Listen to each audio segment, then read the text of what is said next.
My name is Scott Barnes, and I'm the treasurer of Moulton Museum.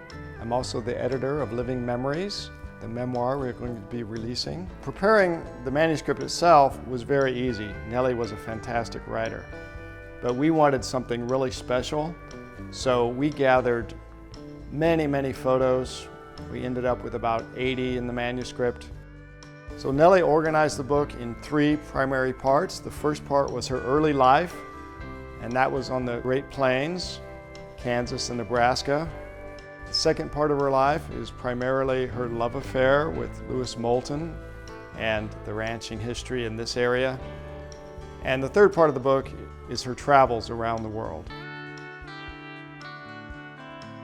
The first time I read Nellie Gail's memoir, I was struck by just how warm and funny and approachable it was, and how much it felt like I was talking to an old friend. It's really amazing to have that sort of honesty and transparency in the writing, although you can tell she's also keeping a few secrets, things she doesn't want us to know about. So it's a fun read in that sense of how she uses her language and weaves her story, but it's also really fascinating for feeling like you're catapulted into a whole different world of courtship and what things were like traveling way back at basically the turn of the century, between the 19th and 20th century. It's a real snapshot of what that time period was like for a young woman who was independent and strong-willed.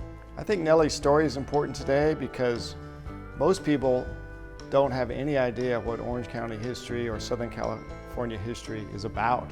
And she goes through one of the most important aspects, which is the ranching heritage and the move west.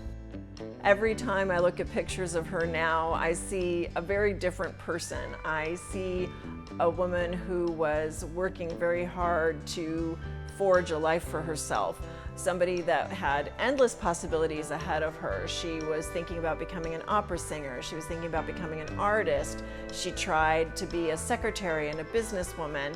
She tried to obviously go into teaching, which she did for several years. So just the optimism of Nellie Gail, the spirit of, you know, if one thing doesn't work out, I'm going to try something else. So this book has changed my perspective on Nellie Gail because I primarily knew her as a philanthropist and a painter, and this book filled out her life story, how she went from being a child thrown by a tornado to a teacher, grown woman, wife of a rancher, and finally the part that I was familiar with.